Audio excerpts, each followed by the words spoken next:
So guys ये है HP का 14S लैपटॉप जिसका मॉडल नंबर है FQ1092AU।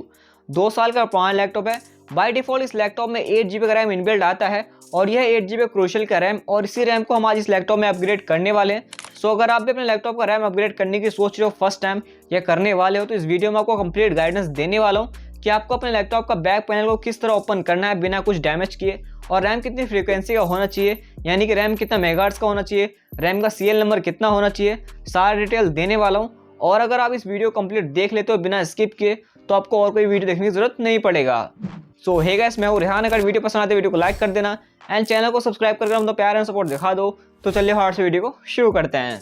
सो गाइस आ गए हम लोग अपने लैपटॉप के स्क्रीन पे। तो गाइस सबसे पहले हमारा काम ये है कि हमें ये जानना पड़ेगा कि हमारे लैपटॉप में कितने रैम से स्लॉट्स दिया गया है और कितना स्लॉट्स खाली है, किस टाइप का रैम है, DDR4 या DDR5, उसकी फ्रीक्वेंसी कितना है, सीरियल नंबर कितना है। तो पहले हमें ये सब चीज़ें नोट डाउन करके रखना पड़ेगा ताकि हम एक सही रैम को खरीद पाएँ जो कि हमारे लैपटॉप में परफेक्टली वर्क करे। तो आपको इन सब चीज़ को जानने के लिए ज़्यादा कुछ नहीं करना है। अभी आपको अपने लैपटॉप को खोलने की जरूरत नहीं पड़ेगा। सिंपली आपको टास्क बार पे आके एंड यहाँ से माउस से राइट क्लिक करना है एंड यहाँ से टास्क मैनेजर को ओपन कर लेना है। टास्क मैनेजर को ओपन करने के बाद आपको सिंपली इसको फुल स्क्रीन पे कर लेना है एंड यहाँ से जाना है परफॉर्मेंस में। परफॉर्मेंस में जाने के बाद आपको यहाँ पे सारी इन्फॉर्मेशन देखने को मिल जाएगा कि आपके लैपटॉप में प्रोसेसर कौन सा लगा हुआ है, रैम कितना है, और डिस्क कौन सा है, वाईफाई कार्ड कौन सा है और GPU कौन सा है। सारी इन्फॉर्मेशन आपको यहाँ पे मिल जाएगा। तो हमें सिर्फ रैम का इन्फॉर्मेशन चाहिए अभी फिलहाल। तो हम मेमोरी वाले ऑप्शन पे क्लिक करेंगे एंड जैसे मैंने आपको पहले बताया कि हमारे लैपटॉप में 8GB का रैम लगा हुआ है जो कि यहाँ पे शो कर रहा है। तो गाइस जैसे कि आप यहाँ पे देख सकते हैं कि 3200 मेगाहर्ट्ज का रैम इसमें लगा हुआ है और 2 स्लॉट्स है इसके अंदर, एक स्लॉट्स जो कि भरा हुआ है और एक खाली है। तो ये 2 इन्फॉर्मेशन तो हमें मिल गए यहाँ पे, और बच गया 2 किस टाइप का रैम है और उसका सीरियल नंबर क्या है। इसे जानने के लिए आपको ज़्यादा कुछ नहीं करना, तो पहले क्लोज कर लेंगे। सिंपली आपको गूगल क्रोम को ओपन करना है एंड यहाँ से आपको एक सॉफ्टवेयर को डाउनलोड करना है। यहाँ पर सर्च करेंगे CPU-G एंड एंटर करेंगे एंड यहाँ से जो फर्स्ट लिंक आएगा उस पर क्लिक करके कुछ इस टाइप का ये सॉफ्टवेयर है, नीचे स्क्रॉल करके आपको अपने सिस्टम के अकॉर्डिंग इसको डाउनलोड कर लेना है। ठीक है, मैंने ऑलरेडी डाउनलोड कर रखा है इसलिए मैं डाउनलोड नहीं कर रहा हूँ। सिंपली बहुत आसान है, आपको नेक्स्ट करके डाउनलोड कर लेना है। अब मैं आपको आगे का प्रोसेस दिखा देता हूँ कि आपको इन्फॉर्मेशन कैसे मिलेगा। सिंपली आपको डबल क्लिक करके ओपन कर लेना है। तो गाइस जैसे देख सकते हैं ये ओपन हो चुका है। तो यहाँ पे आपको सारी इन्फॉर्मेशन देखने को मिल जाएगा कि कौन सा प्रोसेसर है। देखिए यहाँ पे पहले प्रोसेसर का इन्फॉर्मेशन दिखा रहा है एंड ये मदरबोर्ड का इन्फॉर्मेशन मिल जाएगा आपको यहाँ पे, और ये मेमोरी का इन्फॉर्मेशन मिल जाएगा यानी कि रैम का। तो गाइस जैसे कि आप यहाँ पे देख सकते हैं DDR4 रैम टाइप इसमें लगा हुआ है जिसका सीरियल नंबर है 22। तो हमें इसी टाइप का रैम चाहिए जो कि हमारे लैपटॉप में परफेक्टली वर्क करेगा। और यहाँ से आपको नेक्स्ट जाना है SPD में, और यहाँ से भी आपको सारी इन्फॉर्मेशन देखने को मिल जाएगा कि आपके लैपटॉप में कितने स्लॉट्स दिया गया है, किस टाइप का रैम है, DDR4 है यहाँ पे दिखा रखा है। ठीक है, अगर आपके टास्क मैनेजर में 4 स्लॉट शो कर रहा है, यहाँ पे 4 स्लॉट शो करता है किसी लैपटॉप में जो कि एक बग है, उसके वजह से ग्लिच की वजह से शो करता है। तो आप इससे भी क्रॉस चेक कर सकते हैं। यहाँ पे आपको दिखा देगा कि आपके लैपटॉप में कितने स्लॉट्स दिया गया है एग्जैक्ट, आप इसे चेक कर सकते हैं। तो वैसे में ऑलमोस्ट सारी इन्फॉर्मेशन मिल चुका है जो कि जरूरी होता है। एंड अब हम क्या करेंगे, फ्लिपकार्ट या अमेजोन पे इसी कॉन्फ़िगरेशन का एक रैम ऑर्डर कर लेंगे जो कि हमारे लैपटॉप में परफेक्टली वर्क करे। ठीक है, चलिए मैं ऑर्डर कर लेता हूँ एंड ऑर्डर आने के बाद आपको मैं आगे का प्रोसेस बताता हूँ। सो गाइस ये रहा हमारा 8GB का रैम क्रूशियल का जो कि मैंने अमेजोन से ऑर्डर करके मंगाया है। एंड देखिए यहाँ पे नोटबुक मेंशन कर रखा है, मतलब कि ये रैम लैपटॉप्स के लिए बनाया गया है, और जो रैम डेस्कटॉप के लिए यानी कंप्यूटर्स के लिए होते हैं उसका साइज थोड़ा बड़ा होता है। और यहाँ पे देखिए DDR4 एंड 3200 मेगाहर्ट्ज भी मेंशन कर रखा है एंड सीरियल नंबर भी मेंशन किया हुआ है। और अगर गाइस आपको सीरियल नंबर 22 का रैम नहीं मिल रहा है, सीरियल नंबर 23 या सीरियल नंबर 21 मिल रहा है, मतलब कि एक नंबर कम या एक नंबर ज़्यादा, तो आप उस रैम को भी खरीद सकते हो, वो भी आपके लैपटॉप में परफेक्टली वर्क करेगा। तो गाइस कुछ इस टाइप का रैम है एंड आपको भी इसी टाइप का रैम ऑर्डर कर लेना है। एंड अगर आपको ये रैम नहीं मिल रहा है तो इसका लिंक आपको डिस्क्रिप्शन में दे दूंगा मैं, आप वहाँ से भी इसको ऑर्डर कर पाओगे। तो चलिए गाइस मैं आपको अब आगे का प्रोसेस बताता हूँ कि आपको अपने लैपटॉप का बैक पैनल को किस तरह ओपन करना है बिना कुछ डैमेज किए। सो गाइस ये है हमारा लैपटॉप जिसमें हम आज रैम अपग्रेड करने वाले हैं। तो गाइस बेसिकली लैपटॉप्स के बैक में 2 तरह का लॉक मैकेनिज्म दिया जाता है। एक तो सिंपल है, सिंपली आपको क्या करना है, यहाँ से आपको सारे स्क्रूज को ओपन करना है एंड बैक पैनल को सिंपली आपको ऊपर करना है, वो ओपन हो जाएगा। बट गाइस इसमें कोई इस तरह का लॉक मैकेनिज्म दिया गया है, पहले तो आपको सारे स्क्रूज को ओपन करना पड़ेगा एंड देन फिर इसको क्या करना पड़ेगा, आपको उठा के इसको ओपन करके आपको यहाँ से किसी ऑब्जेक्ट के थ्रू सिंपली आपको यहाँ से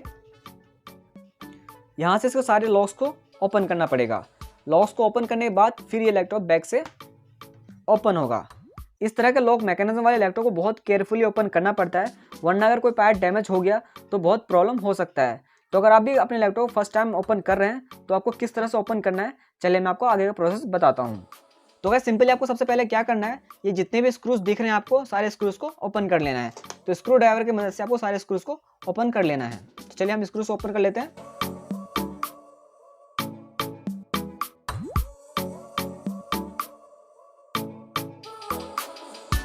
सो गाइस जितने भी स्क्रूज विजिबल थे हमने सारे स्क्रूज को ओपन कर लिया है। एंड ये जो रबर पैडिंग दे रखा है इसके अंदर भी स्क्रूज होते हैं। तो सिंपली हम इसको पहले इस रबर पैडिंग को हटा देंगे एंड फिर स्क्रूज को ओपन करेंगे। ठीक है, पहले तो मैं इस रबर पैडिंग को हटा देता हूँ।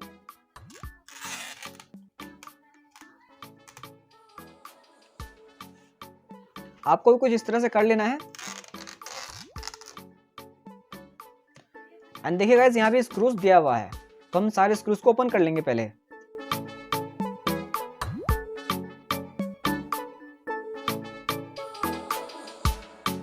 तो गाइस जैसे कि आप लोग देख सकते हो हमने सारी स्क्रूज को ओपन कर लिया है। एंड इसका लॉक को कैसे ओपन करना है अब मैं आपको आगे का प्रोसेस बताता हूँ। तो गाइस आपको इसका लॉक को ओपन करने के लिए आपको क्या क्या चाहिए, अगर आपके पास इस टाइप का चिमटी है तो आप इससे भी ओपन कर सकते हो। ठीक है, अगर आपके पास इस टाइप का चिमटी नहीं है तो फिर आपको क्या करना है, अगर आपके पास एटीएम कार्ड है तो आप उससे भी ओपन कर सकते हो, एटीएम कार्ड या डेबिट कार्ड उससे भी ओपन कर सकते हो सिंपली। एंड अगर नहीं है, वो भी नहीं है, तो आप किसी बोतल को, प्लास्टिक के बोतल को कट करके कैंची से, सीजर से इस टाइप का ये बना लेना है, जिससे कि आप इसके लॉक में ऐसे करके उसको ओपन कर पाओगे। अगर ये भी नहीं कर सकते आप इस टाइप का क्लिप का भी यूज कर सकते हो। तो चलिए मैं आपको ओपन करके दिखाता हूँ किस तरह से ये ओपन होता है। सिंपली आपको स्लोली स्लोली इसके अंदर घुसाना है एंड इसको पुश करना है ऊपर की तरह। देखिए यहाँ से ये ओपन हो चुका है थोड़ा।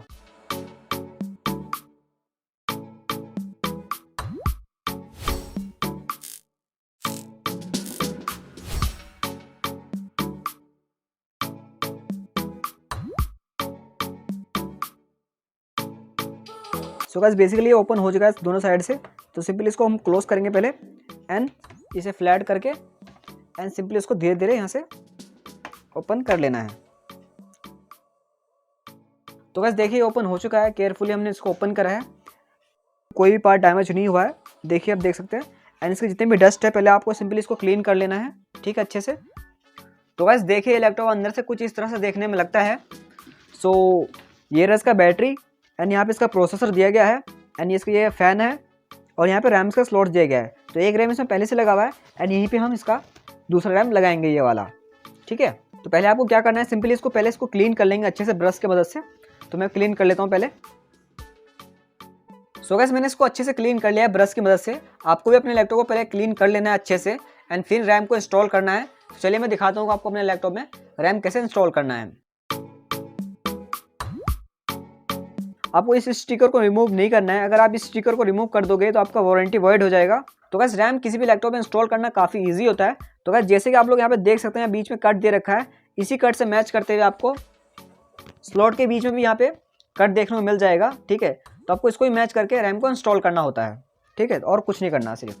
तो आपको रैम को लेना है एंड रैम को लेके यहाँ पे मैच करते हुए सिंपल इसको आपको हल्का सा पुश करना है अंदर की ओर एंड नीचे दबा देना है। कट की आवाज़ आएगी, मतलब समझ लीजिए आपका रैम इंस्टॉल हो चुका है। सिंपली आपको इतना ही करना है और कुछ नहीं करना।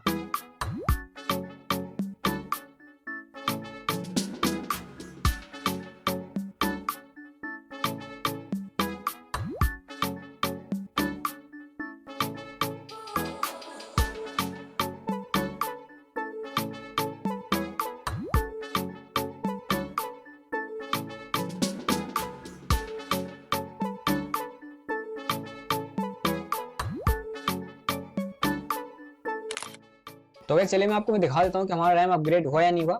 फिर से एक बार टास्क मैनेजर में जाएंगे एंड यहाँ राइट क्लिक करेंगे माउस से, टास्क मैनेजर को ओपन करेंगे एंड इसको फुल स्क्रीन पे कर लेंगे। यहाँ से परफॉर्मेंस में जाएंगे एंड मेमोरी। तो गाइस जैसे कि आप लोग यहाँ पे देख सकते हैं, पहले यहाँ पे 8 GB शो कर रहा था, अब 16 GB शो कर रहा है एंड यहाँ पे भी दोनों स्लॉट फुल हो गया है। ठीक है, और चाहे तो आप इस सॉफ्टवेयर से भी चेक कर सकते हैं। SPD में जाएंगे एंड यहाँ से आप स्लॉट चेक कर सकते हो। सो गाइस हमने क्रूशियल का रैम लगाया था। देखिए स्लॉट 1 में क्रूशियल का रैम दिखा रहा है 3200 मेगाहर्ट्ज़ का DDR4। ठीक है, और सीरियल नंबर 22 दिखा रहा है। एंड सेकंड स्लॉट में जो पहले से लगा हुआ आया था रैम वो शो कर रहा है 3200 मेगाहर्ट्ज़ का सैमसंग का। तो गाइस आप कुछ इस तरह से रैम अपग्रेड कर सकते हो अपने लैपटॉप में। सो आई होप आपको वीडियो पसंद आएगा, वीडियो पसंद आए तो वीडियो को लाइक कर देना एंड चैनल को सब्सक्राइब कर लेना ऐसी कंटेंट देखने के लिए। सो मिलते हैं नेक्स्ट वीडियो में, तब तक के लिए goodbye and take care.